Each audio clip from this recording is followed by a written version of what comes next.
ಫೋಟೋಗಳು ಸರ್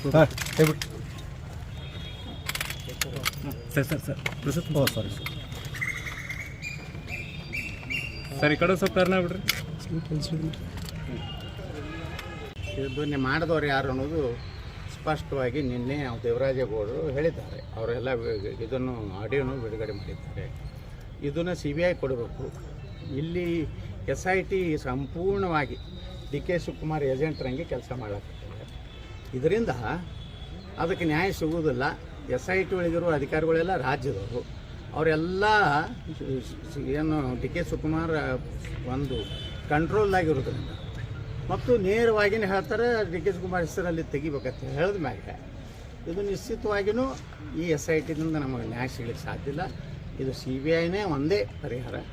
ಅದು ಕೊಡುವುದಿಲ್ಲ ಅಂದರೆ ಅರ್ಥ ಇದನ್ನೇ ಇವರೇ ಮಾಡಿಸಿದ್ದಂಥದ್ದು. ನಾನು ಮೊದಲೇ ಹೇಳಿದ್ದೆ, ಈ ಫ್ಯಾಕ್ಟ್ರಿನೇ ಈಗೊಂದು ಓಪನ್ ಆಗಿದೆ, ಇನ್ನೊಂದು ಓಪನ್ ಕೆಲವೊಂದು ದಿವಸನಾಗ ಆಗ್ತದೆ.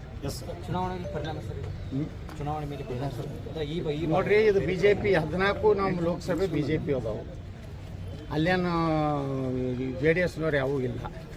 ನಮ್ಮ ಮೇಲೆ ಏನು ಪರಿಣಾಮ ಹೋಗೋ ಪ್ರಶ್ನೆ ಇಲ್ಲ. ಯಾಕಂದರೆ 2019ರಾಗ ಕಾಂಗ್ರೆಸ್ BJP ಇದು ಕಾಂಗ್ರೆಸ್ಸು JDSನವ್ರು ಕೂಡಿ ಮಾಡಿದಂಥವ್ರು ಅವ್ರು ಅದಾರ.